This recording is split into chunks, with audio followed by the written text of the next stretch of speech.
Isère Économie et Présence, partenaire des entreprises de votre territoire.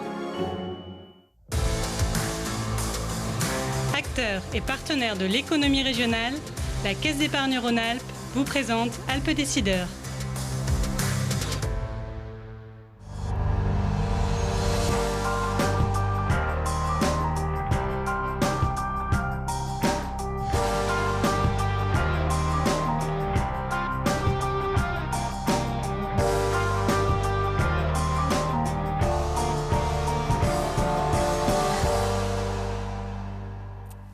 Bonjour à tous, bonjour et bienvenue dans Alpes Décideurs, le mensuel économique de Télé Grenoble, le rendez-vous des chefs d'entreprise, des partenaires d'affaires ou tout simplement des curieux du monde économique. Chaque mois, nous mettons en lumière les entreprises qui font le dynamisme des Alpes. À mes côtés, bien sûr, pour nous accompagner, mon complice, François Codet. Bonjour François. Bonjour Christophe. Je rappelle que vous présidez le directoire de la Caisse d'épargne Rhône-Alpes. Ensemble, on va parler de...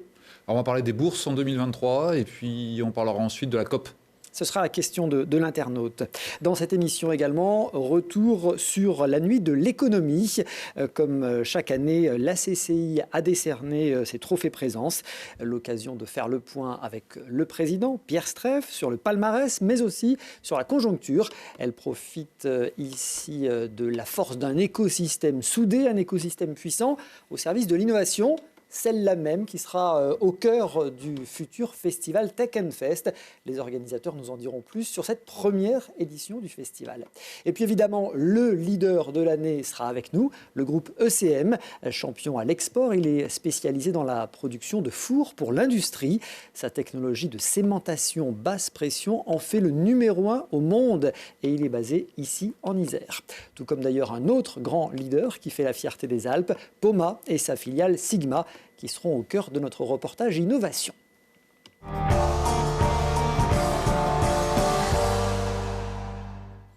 Et comme chaque début d'année, en effet, c'est une tradition. Nous faisons le bilan de santé des places boursières. 2022 avait été une année noire. Au début 2023, le contexte économique ne semblait pas très favorable, fortement marqué par l'inflation. Et pourtant, les bourses mondiales auront atteint des sommets l'an passé, François. Effectivement, alors pas toutes les bourses mondiales, on va y revenir, mais beaucoup. Les bourses, elles travaillent sur non pas la réalité du moment, mais sur l'anticipation, bien évidemment. Et donc de l'année 2023 a été, sur les anticipations, en tout cas meilleure que prévu, ou moins mauvaise, ça dépend, vous le prenez comme vous voulez. Premier sujet, ralentissement de l'inflation, qui a été un peu plus fort qu'anticipé, très fort même sur l'Europe, puisque l'inflation est tombée en moyenne en Europe à 2,4. Alors attention aux chiffres français, parce que comme en France on avait protégé la hausse de l'inflation, on était monté moins haut, donc comme on monte moins haut, on redescend un petit peu moins fort aussi. Mais donc inflation qui est assez bien tenue sur la zone Europe sur la fin d'année. Et puis même chose aux États-Unis qui avaient connu des pics d'inflation aux alentours de 9, qui avaient frisé les 10% d'ailleurs comme l'Europe et qui revient aux alentours de 3. C'est important parce que si l'inflation baisse, ça veut dire que les banques centrales pourraient être amenées, et ont commencé à le faire, au moins à ne plus monter les taux, voire à commencer à les baisser. Et donc dans une période de taux plus bas, évidemment, ça facilite d'une part l'investissement des entreprises, et puis d'autre part, il y a un arbitrage des actifs. Si vous avez un fort rendement de vos placements sans prendre de risques, vous n'avez pas intérêt à aller en bourse où vous prenez des risques. À partir du moment où vous avez un peu moins de rendement sur vos placements de taux, ça peut redevenir intéressant d'aller sur des actifs un peu plus risqués sur la bourse. Voilà. Et puis, on a une économie américaine, mais aussi européenne, qui globalement a mieux résisté que ce que tout le monde craignait sur la crise Covid, bien sûr, puis post-Covid. Il y avait une grande inquiétude sur 2023 de se dire, une fois que les béquilles allaient commencer à être démontées, est-ce que ça allait tenir ? Il y a quelques difficultés de ci, de là, mais globalement, l'économie tient plutôt mieux que ce qu'on craignait. Et en particulier, les entreprises qui ont plutôt bien conservé leur marge. Alors, l'année 2023 n'a pas été vécue de la même façon dans les différentes régions du monde. On va faire un petit tour du monde.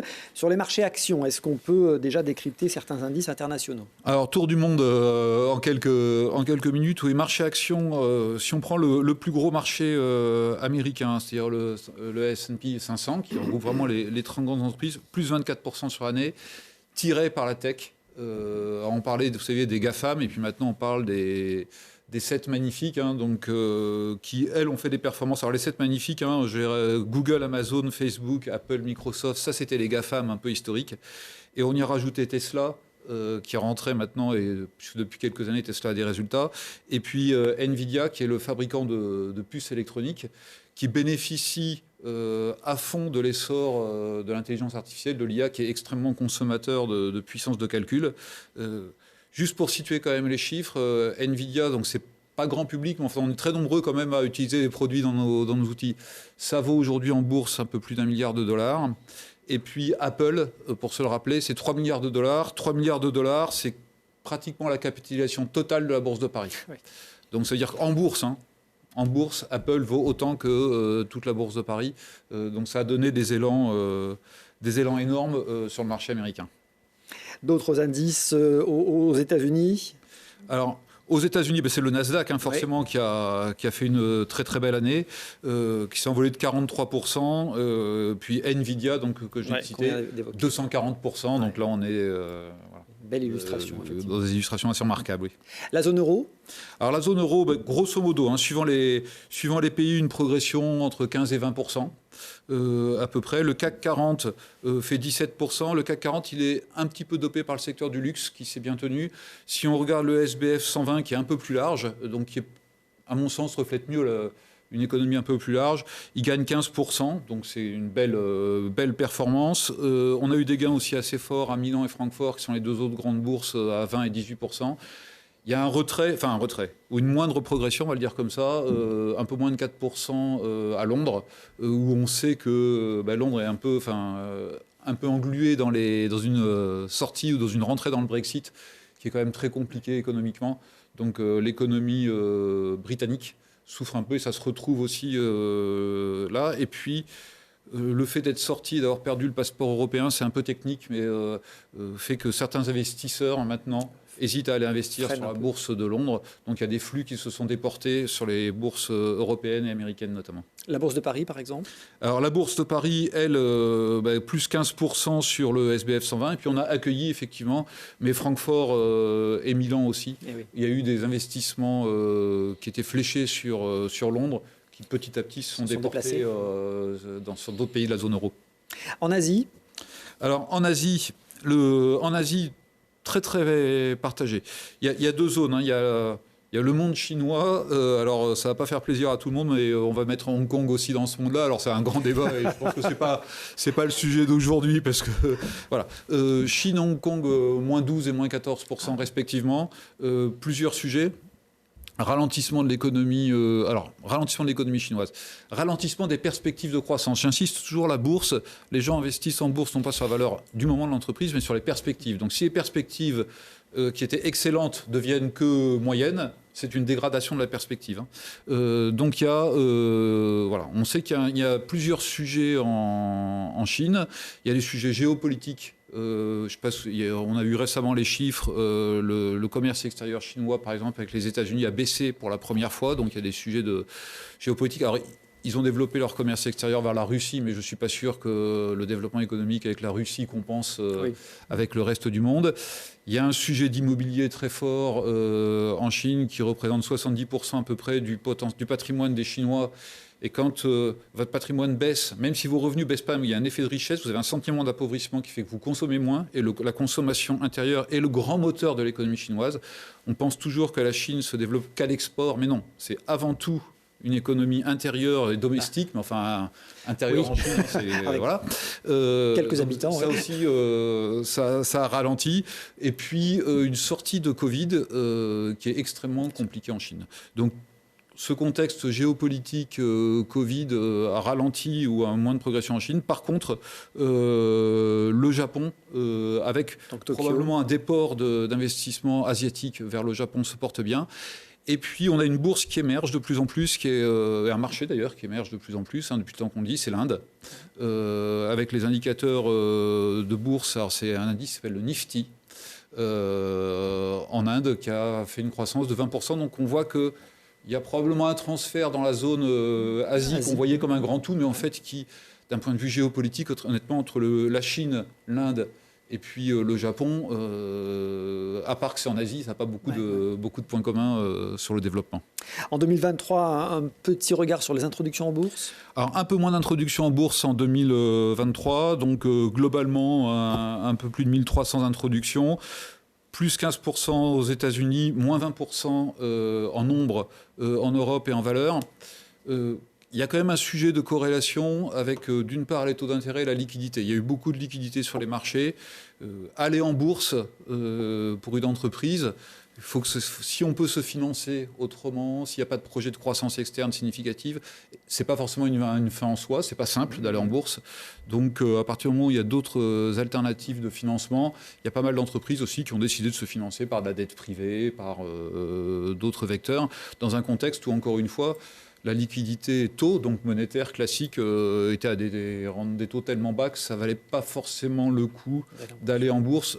Et à des moments où les multiples sont, quand la bourse est très élevée, si vous voulez rentrer en bourse, c'est-à-dire qu'il faut remettre une grosse part de votre capital en jeu, c'est pas forcément la meilleure fenêtre. Donc il y a eu un ralentissement un petit peu ce qu'on appelle les IPO, les introductions en bourse en Europe en 2023. Le contexte de taux pourrait faire que ça reparte un petit peu cette année. François, une finance dont on parle régulièrement, la finance alternative, et je pense aux crypto-monnaies. Alors les cryptos. Donc les cryptos, c'est quand même c'est en train de se concentrer. D'abord sur le Bitcoin, qui fait à peu près la moitié maintenant de l'ensemble des cryptos. Les cryptos ont fait une bonne année. Croissance d'un plus de 50%. Maintenant, j'ai un peu de mal à tirer une conclusion. Quand on regarde sur 2 ans, le Bitcoin, il est passé de 65 000 euros à 15 000, puis à 45 000. Oui. Donc si vous me demandez ce que vaudra le Bitcoin dans 6 mois... La lisibilité est difficile. Je ne sais pas. On voit quand même que ça a l'air d'être un peu moins volatile. Ça a été extrêmement volatile en 2021, même, il y avait un côté casino, pour se dire les choses. Ça a l'air de se stabiliser un petit peu. Mais enfin, ça reste encore quelque chose d'extrêmement volatile. Prudence. Allez, on termine avec un mot sur le profil des épargnants. L'épargne. Alors les épargnants, les Français, quand on les interroge, ils sont de plus en plus nombreux à se dire que l'investissement boursier ou financier les intéresse. Probablement aussi, il y a un contexte où les rendements monétaires étant relativement bas, on se dit si je veux aller chercher du rendement, il faut peut-être que j'aille voir un petit peu ailleurs. Donc 32% qui disent que ça les intéresserait de faire le pas vers du placement action. C'était 25% il y a un an, donc c'est quand même une grosse évolution. 43% même chez les moins de 35 ans. Donc voilà, il y a des jeunes qui reviennent sur ce marché-là, qui était un peu traditionnellement un marché de retraités pour les plus anciens installés, on va dire. La préoccupation, parce que la contrepartie, le sujet de ça, c'est qu'on a 11% seulement des Français qui aujourd'hui ont les connaissances de base sur les marchés financiers. Donc attention. Quand on se dit qu'il y a beaucoup de gens qui veulent y aller, mais qu'il y a peu de gens qui savent comment ça marche, c'est potentiellement un peu dangereux.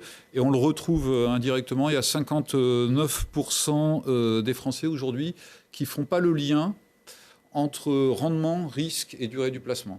Et voilà. Qui est quand même une basique constante, alors avec des fluctuations. Voilà, donc c'est un peu préoccupant. Faut aussi, mais ça c'est aussi d'ailleurs le rôle des banques, entre autres, de pas forcément dissuader les gens d'y aller, mais d'informer, de bien leur expliquer qu'ils le fassent en connaissance de cause. Merci beaucoup François pour tous ces indicateurs. On va retenir finalement les plus optimistes et notamment globalement les bons indices boursiers sur 2023.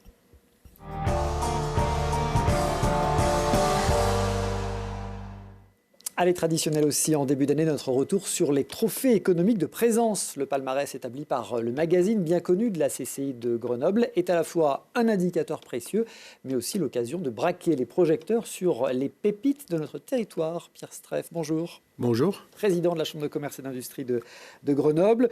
On rappelle cette Chambre de commerce et d'industrie, combien de ressortissants? Quelques milliers de ressortissants? Oui, 46 000 à peu près ressortissants. La CCI, c'est 300 collaborateurs.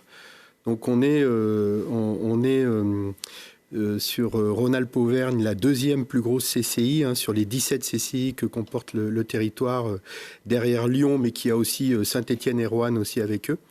Donc on est quand même une très grosse CCI. Et puis on a une grosse particularité, c'est la formation, puisqu'on a effectivement notre campus de l'alternance qui est à Grenoble avec près de 2000 jeunes qui font de l'alternance dans tous les métiers. Autour de l'IMT, traditionnellement. Voilà, tout ça, exactement. Et puis, donc, on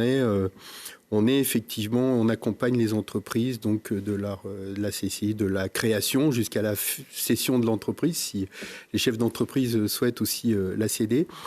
Et donc, on accompagne les entreprises, toutes sortes d'entreprises, bien sûr, dans tous les secteurs d'activité, à l'international aussi, puisqu'on a, on peut accompagner les entreprises, qu'on a des relais dans tous les pays du monde. Donc, effectivement, pour les entreprises, la Chambre de commerce est vraiment un lien très important. Très important. Et puis, juste pour finir aussi, on va déménager le déménagement de l'Institut supérieur de commerce, du commerce qu'on va déménager pour le mettre à notre siège au WTC à Grenoble. Ça, c'est le projet qu'on a sur 2024. Et puis, bien entendu, aussi l'événementiel qu'on va continuer à faire, comme la Nuit de l'orientation. Oui. Nous avons eu 6000 jeunes qui sont venus, donc, qui ont été accueillis par des entreprises, tout secteur d'activité aussi, avec notamment pour le BTP, pour la métallurgie, etc. Donc, on a fait venir des chefs d'entreprise, des artisans qui discutaient avec les jeunes en direct live pour discuter avec eux, expliquer les métiers. C'est la meilleure façon pour les jeunes d'apprendre et de s'orienter. On a même mis des psychologues, parce qu'il y a des jeunes, des fois, ils ne savent pas dans quel secteur ils veulent aller. Donc, on a des psychologues qui discutaient un peu avec eux, qui disent « Bon, toi, je te vois bien aller là, donc tu iras dans l'amphi numéro tant, etc. » Donc, ça a été une grande réussite. Et puis, bien sûr, aussi, notre Nuit de l'économie, donc qu'on a fait cette année au Palais des Sports, avec près de 1000 chefs d'entreprise qui étaient là, donc où on a eu d'ailleurs les trophées dont on va parler, je crois, tout à l'heure. Bon, quand même, l'événementiel, je crois qu'il y a le retour des JPO, des journées portes ouvertes, cette année. Oui, alors cette année, effectivement, ça avait été fait il y a quelques années au niveau de la Chambre de commerce. Les entreprises. Puis la crise sanitaire, voilà. Et en fait, on accompagne les entreprises qui vont ouvrir auprès des gens, donc leur entreprise, etc., du grand public pour apprendre. Donc, ça avait été à l'époque une réussite et je pense que ça va de nouveau être très intéressant pour notre territoire. Voilà pour les rôles de la CCI. Accompagner les entreprises, tout secteur confondu et toute taille confondue. On met souvent à la une les grandes entreprises, mais même les PME sont évidemment tout à fait. accompagnés. Les petits artisans, bien entendu, on les accompagne sur leur secteur. Un mot sur la conjoncture. Comment s'est passé 2023 sur les places boursières? On entendait que ça s'était globalement plutôt pas mal passé. J'ai l'impression qu'en Isère, les entreprises ont plutôt bien résisté. Oui, on a un territoire qui résiste assez bien. Donc, il faut reconnaître qu'aujourd'hui, on est, quand je discute un petit peu avec mes collègues présidents de chambre, je vous parlais tout à l'heure des 17 chambres de commerce Rhône-Alpes-Auvergne, c'est vrai qu'on est plutôt bien lotis. Alors peut-être aussi sur l'industrie. Alors c'est vrai que les nanotechnologies sont très porteurs sur notre territoire, et c'est vrai qu'aujourd'hui ça permet à nos entreprises de bien fonctionner. On est vraiment porté pour la microélectronique dans notre territoire. En revanche, il y a quand même des secteurs qui souffrent. Le BTP, le logement, souffre énormément en ce moment. Le commerce souffre aussi. Donc, commerce de détail, j'imagine. Ouais. Commerce de détail souffre énormément. Donc, c'est pas l'immobilier, bien sûr, ça va avec le bâtiment. Donc, souffre. Mais sinon, les autres secteurs, effectivement, sont plutôt porteurs, et on a plutôt des entreprises qui se portent bien dans notre territoire. Avec des points d'attention à avoir, c'est ce que Exactement. J'entends. On va revenir à ces trophées présence décernés chaque année par Présence. C'est le magazine de la Chambre de commerce et d'industrie. Tout le monde le connaît bien. C'est 100 000 lecteurs qui l'ont en main chaque mois. Mensuel, donc chaque mois. Ces trophées présence, ils saluent la performance d'entreprises en matière de croissance, d'innovation, d'export. La Nuit de l'économie, vous l'avez dit, a eu lieu mi-novembre. 1 millier de décideurs présents, 8 entreprises. En décembre, ont été mises à l'honneur. On recevra dans un instant le leader de l'année, ECM. Et je vous propose un petit coup d'œil sur le reste du palmarès. Avec le trophée croissance pour les entreprises de plus de 50 salariés, c'est l'entreprise Vepr à Clé qui a été primée. C'est un concepteur et constructeur de salles blanches, avec une croissance de 69% en 2022. Une entreprise créée dans les années 60, qui a su profiter de nouveaux marchés, une belle pépite, qui a su profiter de nouveaux domaines d'activité, la pharmacie notamment. Oui, tout à fait. Ils se sont associés à un autre groupe. C'est la raison pour laquelle ils ont pu se développer énormément l'année dernière et tout. Et c'est une entreprise reconnue que je connais depuis de nombreuses années et qui a toujours été effectivement très, très appréciée sur notre territoire. Le chiffre d'affaires pourrait approcher les 25 millions d'euros en 2024. Je pense que c'est une entreprise qu'on sera amené à découvrir assez prochainement dans Alpes Décideurs.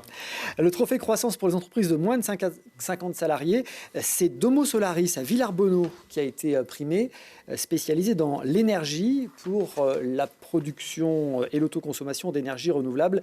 Évidemment, Pierre, un secteur en pleine tendance. En plein développement, effectivement. Aujourd'hui, tout ce qui est lié à la domotique, etc., effectivement, notamment dans le BTP, les logements, pour notamment les économies d'énergie. On voit que l'énergie coûte très cher aujourd'hui et c'est primordial de pouvoir faire de la programmation à distance aussi sur nos appareils pour économiser. L'entreprise a presque doublé ses effectifs en un an. Désormais, 35 collaborateurs. Ils étaient 5 en 2020. C'est une croissance assez exceptionnelle, un chiffre d'affaires de 5 millions d'euros et déjà 2 agences ouvertes à Annecy et Valence. Le trophée export pour les entreprises de plus de 50 salariés, une entreprise de Pont-de-Clé, Medtronic qui produit des aiguilles de suture chirurgicale.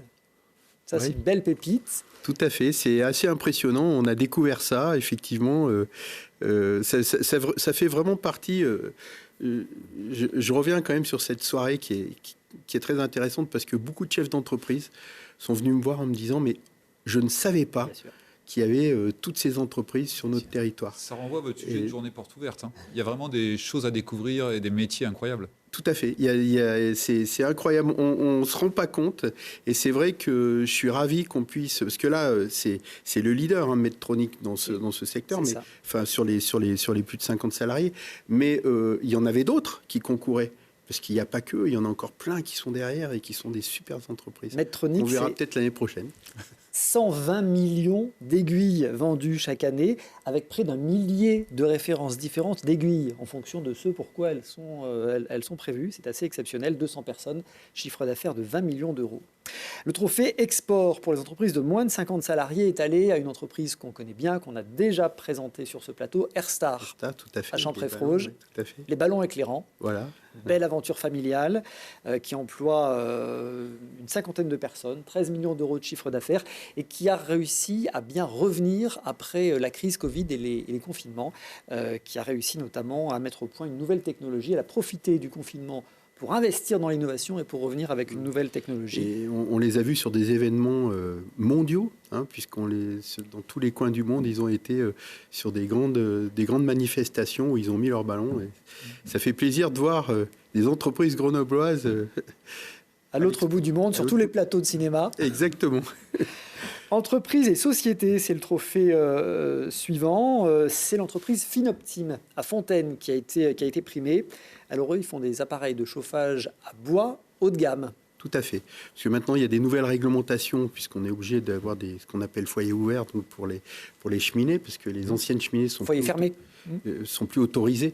Effectivement, ils ont développé là-dessus et effectivement, ils ont une bonne activité et ils se développent bien sur ce secteur. Ouais, une jeune entreprise qui compte déjà une vingtaine de collaborateurs et qui espère multiplier par 3 son chiffre d'affaires dans les 5 ans, un chiffre d'affaires actuel de 3,5 millions. Une très très belle petite entreprise là aussi, je pense qu'on la découvrira assez prochainement sur ce plateau.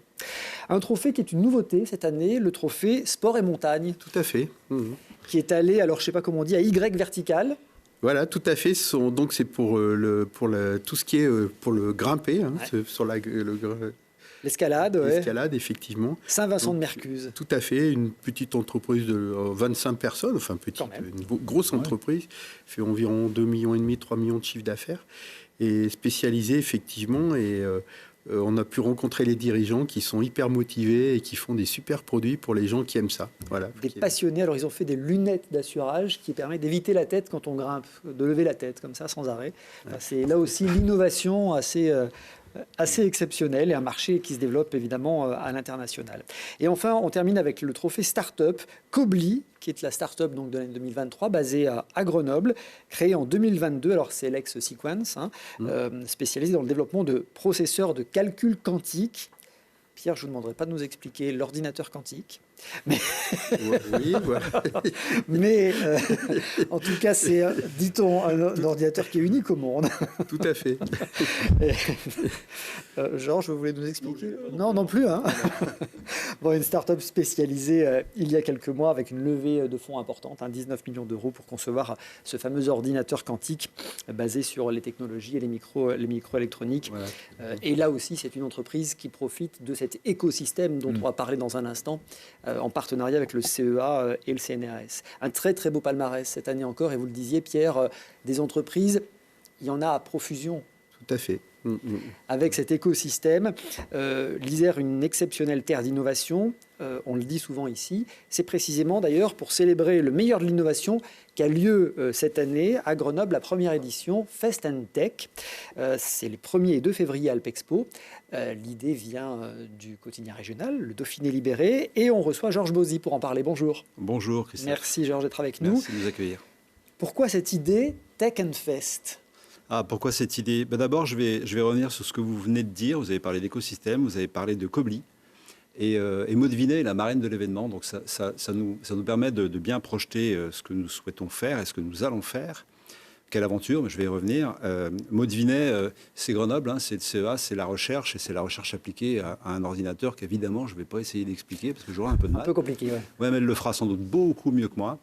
Mais voilà, c'est à partir du moment où on met toutes les forces ensemble et qu'on avance ensemble et qu'on arrive à créer des synergies. Et ici, il y a un écosystème incroyable sur lequel nous nous sommes appuyés. Ça fait partie de l'histoire de Tech & Fest. Vous savez, c'est le triptyque recherche. C'est pas vous qu'il faut expliquer ça, Christophe, vous le savez par cœur, mais recherche, université, entreprise. On l'a vu, hein, Pierre le disait, on a un écosystème incroyable. On a un département qui se porte bien avec des entreprises très dynamiques. Et nous, avec Tech & Fest, l'idée de base est tout simplement partie de Christophe Victor, qui nous a rejoint en février 2022. C'est notre nouveau directeur général. Et dans ses fonctions précédentes, il était DG des Échos. Donc, vous voyez, l'économie le poursuit. Et il est à l'initiative aussi de Viva Technologies. Alors, Tech & Fest, ce n'est pas un Viva Technologies bis. Mais simplement, quand on arrive à Grenoble et qu'on regarde un petit peu ce qu'il y a autour de soi, qu'on se rend compte que finalement, ce qu'on présentait à Paris vit et vibre et se développe ici, forcément, on regarde s'il n'y a pas une possibilité de faire quelque chose. Et il faut quand même avouer aussi que c'était une forme de demande. On ne va pas rentrer dans les détails, il nous faudrait beaucoup plus de temps. Mais effectivement, nous avons ressenti une envie de l'écosystème de se regrouper, de se retrouver. Christophe Victor, il n'hésite pas à parler d'événements militants en faveur de la recherche, du progrès, qui parfois sont un peu contestés et qui, ici sur ce territoire, montrent une vitalité particulière. Exactement. Alors, militant dans le sens, il faut redonner au terme évidemment son sens, militant dans le sens où il s'agit effectivement de créer un mouvement. C'est-à-dire que, effectivement, la tech, on ne peut pas dire qu'elle soit chérie par tous et partout. En revanche, ce qu'on sait, c'est qu'on en a besoin, elle est au quotidien. On en parlait tout à l'heure avec François sur les capitalisations. On a tous de la tech sur nous. Vous pouvez chercher, c'est impossible aujourd'hui de ne pas avoir de tech. Et dans l'économie, la tech, c'est pas qu'elle domine, c'est qu'elle s'impose. C'est notre vie. Donc, on n'a pas envie de faire une tech triste. C'est pour ça qu'on a dit Tech & Fest. Mais pardon. C'est l'esprit festif, du coup. C'est l'esprit positif. C'est pas un salon, c'est vraiment un festival. Oui, on l'a voulu ouvert. On l'a voulu ouvert, mais vraiment et à tout le monde. Au B2B, bien sûr, c'est un événement hybride, puisque les entreprises y ont toute leur place, du jeudi matin jusqu'au vendredi 16h. On y a mis du fest parce qu'on veut qu'il y ait de la musique, et Feder fermera un petit peu. J'ai vu qu'il y a un DJ qui venait, un DJ Feder, il est, c'est quelqu'un qui embarque beaucoup. Et puis, je vous conseille d'écouter, vous verrez, ça fait beaucoup de bien. Et puis, on a quelque chose qui rejoint ce qu'expliquait Pierre tout à l'heure, c'est qu'on aura 3000 collégiens et lycéens qui vont venir voir ce que c'est que la tech. Alors, il ne s'agit pas de faire, évidemment, de l'orientation, mais simplement de leur montrer ce que c'est, parce que même eux ne savent pas.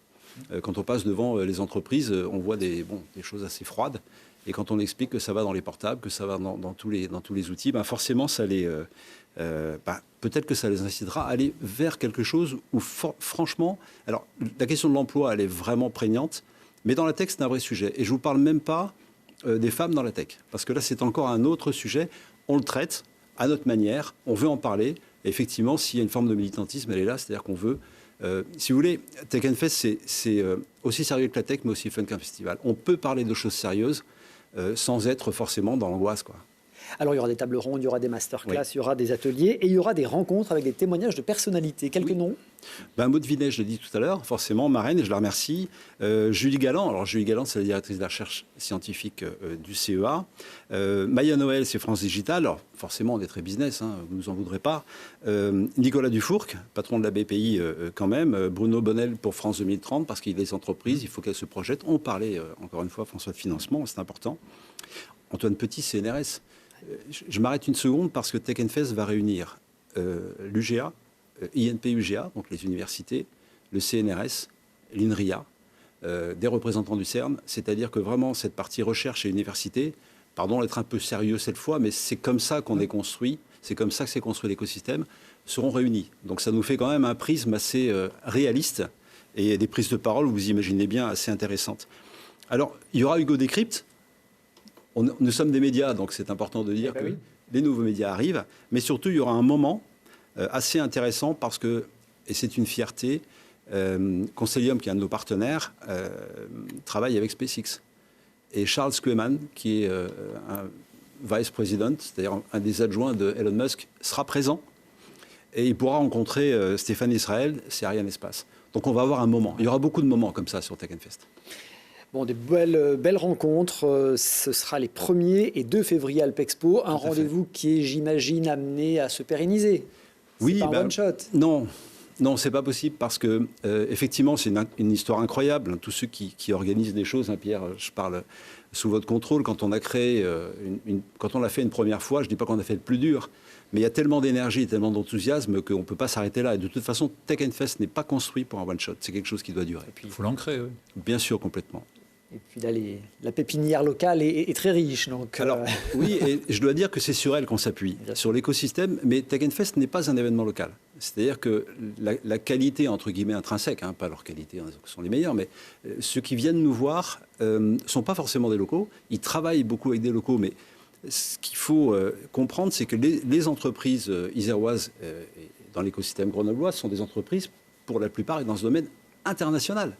C'est-à-dire que vous avez des leaders mondiaux sur des segments, on parlait des aiguilles tout à l'heure, mais c'est bien un symbole. On a des leaders mondiaux tout autour de nous. Merci beaucoup Georges Bozet d'avoir été avec nous pour présenter ce Tech and Fest les 1er et 2 février à Alpexpo.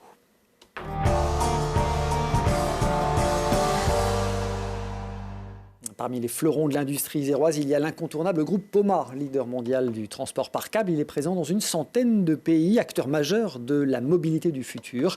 Depuis un demi-siècle, c'est sa filiale Sigma, elle aussi implantée ici en Isère, qui conçoit et fabrique les cabines de ces téléphériques. Reportage.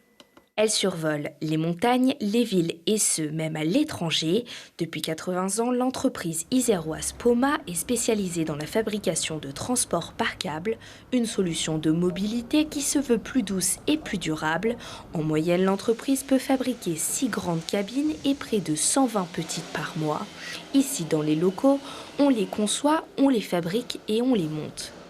Dans les ateliers de Sigma, qui dépend du groupe Poma, on est donc dans la conception de la cabine et ensuite on passe dans un processus de réalisation de cette cabine avec nos filières de sous-traitance pour un assemblage. On a vu tous les process aujourd'hui, la sous-traitance, la promatière, ensuite les différentes découpes et ensuite peinture, assemblage de tous les modules d'une cabine. En 2021, c'est la ville de Toulouse qui s'est équipée d'un téléphérique urbain signé Poma. Il parcourt près de 3 km en seulement 10 minutes. L'objectif, désencombrer le trafic. Mais ce n'est pas la seule ville, à Medellín en Colombie ou encore à Santiago au Chili, les cabines sont présentes. Poma met un point d'honneur à mettre en avant le savoir-faire isérois et une fabrication 100% made in France. On est fiers de fabriquer en France, on est vraiment fiers d'avoir une filière de sous-traitance qui est aussi sur le territoire français. C'est important de voir à quel point on peut justement faire rayonner notre industrie dans tout le territoire. Mais ce n'est pas tout, l'entreprise innove en proposant des produits plus écologiques. On a un label qu'on a créé qui s'appelle Life Airway, Life pour Low Impact for Environment. Le but est de proposer une galaxie de produits qui minimisent l'impact, c'est-à-dire par exemple tout simplement des petits panneaux solaires souples qui peuvent être installés sur une cabine ou sur une toiture de gare. Proposer des moteurs qu'on appelle les moteurs lents, direct drive, qui proposent des solutions énergétiques avec une baisse de la consommation énergétique de plus de 15%. Et parmi les récentes innovations de Poma, un ascenseur incliné qui se déplacera grâce à un contrepoids destiné à transporter également des eaux usées avant leur traitement. On précise que Poma emploie près de 1500 collaborateurs, dont 850 en France.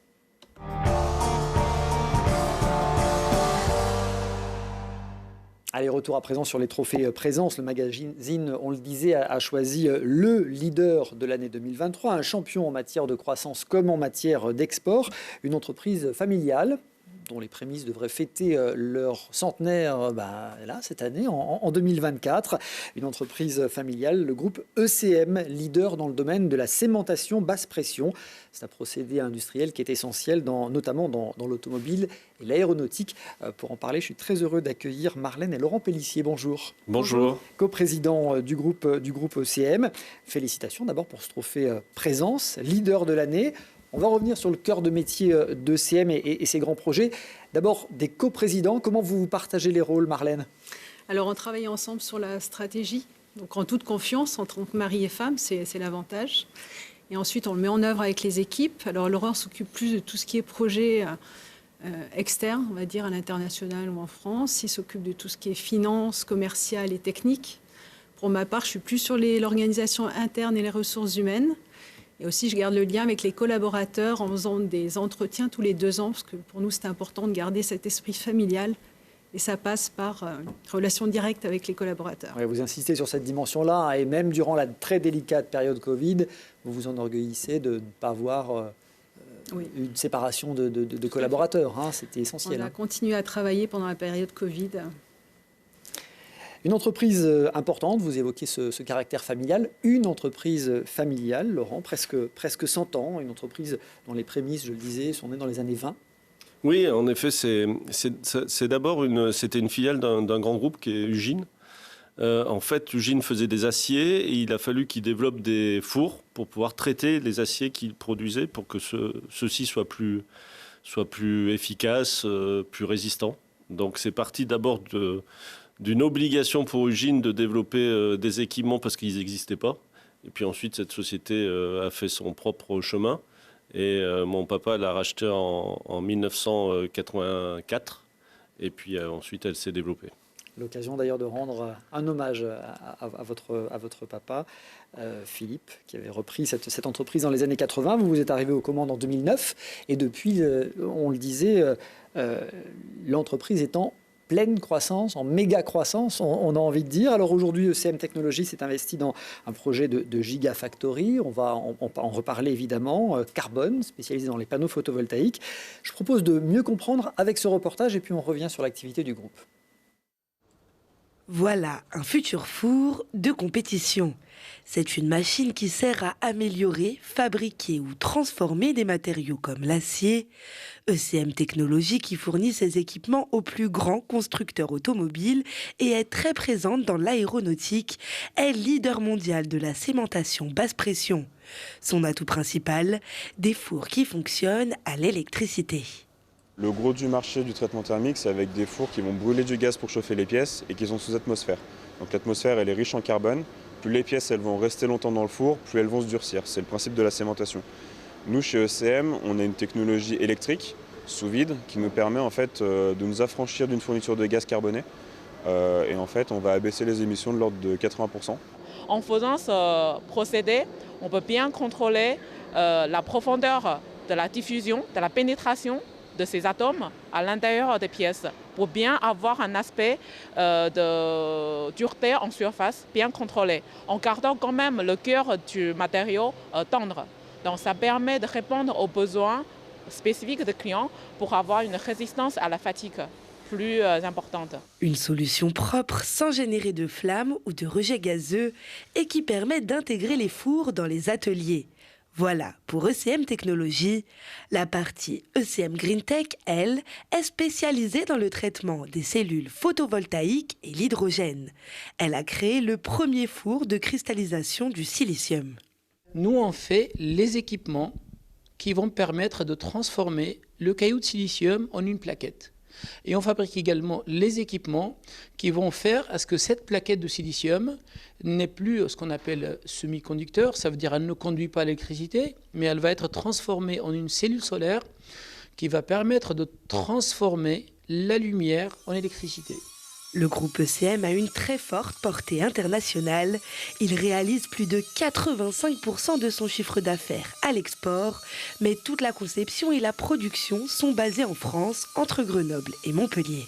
Nous sommes présents dans l'ensemble des pays industrialisés, sur un grand nombre de marchés, à la fois dans tout ce qui est véhicule, à la base dans la vieille automobile, mais maintenant dans tout ce qui est immobilité, on est leader mondial. Et ECM cherche à se diversifier encore plus. Il projette une gigafactory solaire. Alors on reparlera de la gigafactory, mais d'abord les fours, qu'on comprenne bien. En fait, c'est les fours dans lesquels on fond essentiellement les boîtes de vitesse pour les voitures, c'est ça? Oui, on ne fond pas, en fait on traite des pignons. Par exemple, des pignons qui sont très utilisés dans les voitures électriques. Et ces pignons ont besoin d'avoir une dureté en surface assez forte pour tenir au frottement et relativement mou à cœur pour tenir au choc. Et donc, avec notre procédé, on peut faire ce traitement, mais en le faisant propre, froid, intégré en ligne de production, avec une sécurité optimum pour les opérateurs. Alors les clients, on parlait de Tesla tout à l'heure, c'est par exemple Tesla est notre premier client, BYD qui est connu aussi, qui est un chinois, mais il y a aussi les plateformes électriques de Stellantis, de GM, de Ford, de Toyota, enfin à peu près tous les constructeurs, Geely qui est un chinois aussi. Partout il y a un four de ce type dans le monde, c'est ECM qui est derrière, en gros, c'est ça ? En 80% du marché, on va dire. Ouais. C'est pas mal. Bon, tout ça part de Grenoble, de la zone Technisud, avec cette implantation et cette volonté d'implantation très locale, Marlène. Oui, tout à fait. On est très implanté dans la région. C'est là où on a l'entreprise ECM Technologies, qui est la base d'ECM Group. Et on est par contre aussi maintenant sur Montpellier, depuis des dizaines d'années maintenant. Au total, c'est quoi? C'est 600 collaborateurs, le groupe, c'est ça? 750. On a un peu grand. La croissance est trop rapide. 600 en France. 600 en France, ouais. 600 en France, une bonne moitié ici à Grenoble, oui, parce qu'il y a eu des filiales à l'international, très rapidement d'ailleurs. Hein. Oui, on a des filiales internationales pour le service après-vente et le support à la vente. Ce qui nous a permis d'ailleurs d'être Covid compatible, parce qu'on a pu mettre en route les équipements qu'on a livrés sans que nos équipes soient obligées d'aller sur place. Ce qu'on ne pensait pas possible, mais on voit qu'on fait des exploits quand il y a des contraintes, et là, on a fait des exploits. Alors on le disait effectivement dans le reportage, 85% de l'activité à l'export et 80% pourtant de production ici en France. Oui, il est possible de produire en France et d'exporter quand les produits se différencient et qu'on apporte une valeur ajoutée au client final, et c'est le cas. Alors ce trophée présence, vous en faites la une, il salue aussi cette activité, ce chiffre d'affaires, 160... On fait un peu plus de 160 millions, 165 millions cette année. Donc en 2022, une progression importante, 2023, 165 millions, et je lisais qu'avec les diversifications... Ouais, on se projette, il y a un France 2030, on a imaginé ECM 2030, et on se projette vers 450 millions de chiffre d'affaires. Une activité qui prend toute sa part aussi, vous le disiez, à la transition écologique, avec des fours qui d'ailleurs très rapidement ont été performants pour ça, pour émettre très peu de gaz à effet de serre. Oui, d'ailleurs les derniers équipements de cémentation basse pression ont été labellisés Solar Impulse. On est le seul constructeur de fours qui est labellisé Solar Impulse. Et bien sûr, lorsqu'on traite une pièce, on a un impact carbone 80% inférieur à un four traditionnel, donc c'est assez exceptionnel. Et dans toute la nouvelle mobilité, pour qu'il y ait du sens aux produits des voitures électriques notamment, il faut que ces gens-là utilisent aussi des équipements qui aient un impact carbone le plus faible possible. En plus, nos fours sont une durée de vie très longue et ils sont rétrofitables après. Donc on peut les refaire après, donc ça les rend encore plus intéressants. Donc on peut adapter d'anciens fours pour les rendre encore plus performants aujourd'hui, c'est ça ? exceptionnel. Ça fait effectivement un levier de croissance supplémentaire, j'imagine. Tout à fait. Alors ECM produit des fours aussi de cristallisation de silicium, c'est ce qu'on voyait dans le reportage, cette fois pour le photovoltaïque et pour cette fameuse filiale ECM GreenTech. Vous êtes d'ailleurs engagé du coup dans cette Gigafactory Carbone dans le sud de la France, vous en êtes le vice-président, Laurent. De quoi s'agit-il? C'est un vrai gros pari, un pari géant. Oui, c'est un pari géant, oui, puisque c'est un investissement d'1,5 milliard d'euros. C'est un des plus gros investissements industriels prévus en France. Donc l'objectif, c'est de pouvoir fabriquer des panneaux solaires en partant du silicium et en allant jusqu'aux panneaux. Aujourd'hui, tous les panneaux viennent à 90% d'Asie. Est-ce que dans le mix énergétique, tout le monde s'accorde à dire, même si bien sûr il y aura des centrales nucléaires, le président en a encore reparlé hier soir, mais dans le mix énergétique, le photovoltaïque a toute sa place. Et est-ce qu'on doit dépendre des Chinois sur quelque chose d'aussi essentiel? Je pense qu'il y a une place pour qu'on puisse faire des panneaux en Europe et en France. Poser la question, c'est effectivement un peu y répondre. Quand on évoque le pari, alors vous avez besoin d'un site d'une 60aine d'hectares. Le potentiel d'emploi, c'est 3000 collaborateurs, hein, c'est ça? Tout à fait. Donc on est sur la base de 60 hectares. C'est un site Céveso parce qu'on utilise des gaz qui sont un peu dangereux. On a trouvé donc à Fos-sur-Mer un endroit pour nous accueillir. C'est pas facile. En France, il doit y avoir 3 ou 4 sites susceptibles, dans un temps relativement court, d'accueillir une entreprise de cette dimension. Mais on n'exclut pas aussi de créer des gigafactories ailleurs. Et j'espère en aura. En Auvergne-Rhône-Alpes parce qu'on a besoin aussi de faire des panneaux solaires, pas forcément dans le site qui est Céveso. Le panneau solaire, la dernière opération qui est le montage du panneau solaire en lui-même, peut se faire sur un site très classique. Oui, puis il faudra former aussi les collaborateurs, donc il faudra faire une école spécifique, j'imagine. Tout à fait, et puis on ne peut pas mettre 3000 personnes sur un seul site, pourquoi pas, mais c'est bien aussi de répartir sur plusieurs sites.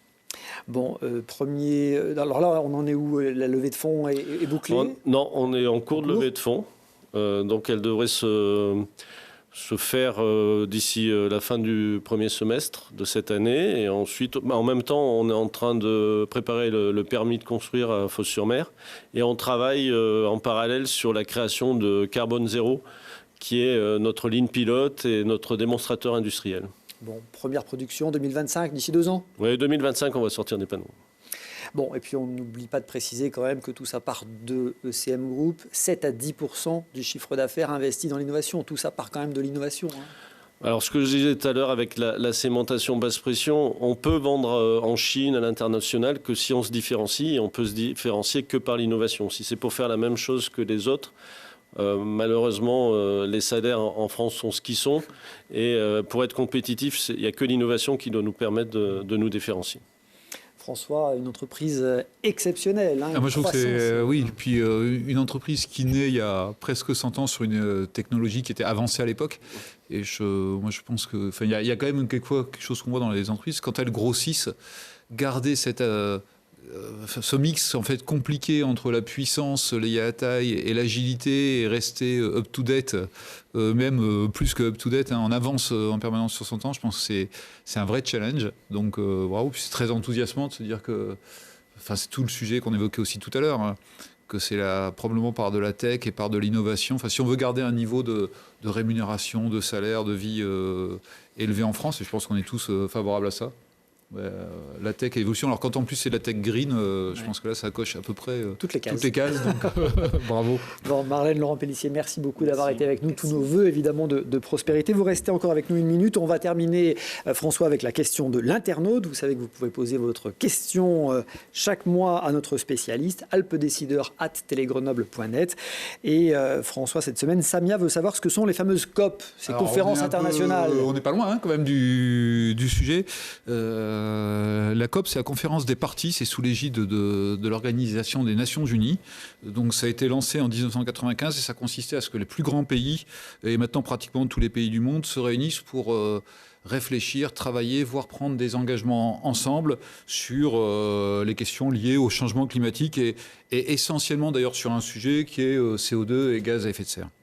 Donc voilà, c'est cette idée. Donc tous ces pays se réunissent tous les ans. Donc sauf erreur de ma part, on doit en être à la 28e qui avait lieu à Dubaï. Alors ça a été Il y a eu des grands débats de savoir si, pour parler des gaz à effet de serre, Dubaï est le meilleur endroit. Enfin, n'empêche qu'il y a eu quand même des avancées. Donc, je crois que au-delà de l'anecdote de où est-ce qu'ils se réunissent, ce qui est important, c'est qu'il y ait vraiment un dialogue et qu'il y ait une prise de conscience le plus large possible. Il y a eu deux très grandes COP dans l'histoire. La première, c'est Kyoto, qui a donné ce fameux protocole de Kyoto dont certains ont entendu parler. C'était en 1997. L'idée, c'était de réduire de 5% au niveau mondial les émissions de gaz à effet de serre, et avec des engagements qui étaient pris de déclinaison par pays.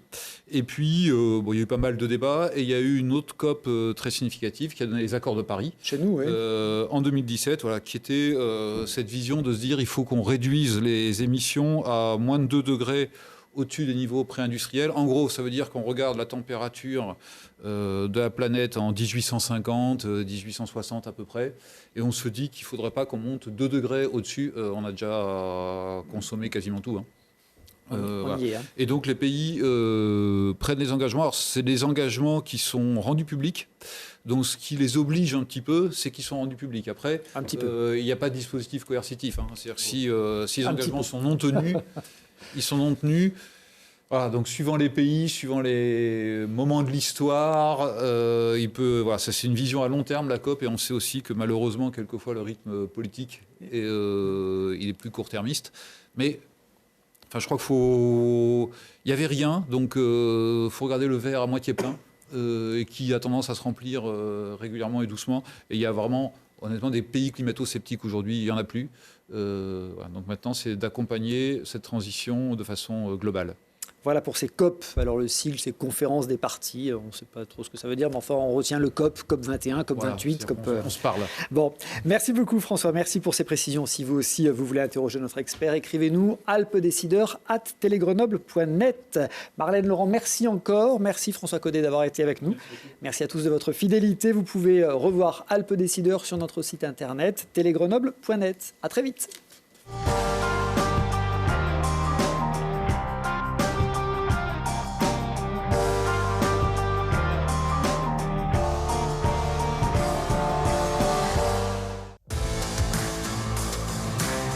C'était Alpes Décideurs avec la Caisse d'épargne Rhône-Alpes, une banque commerciale, régionale et coopérative.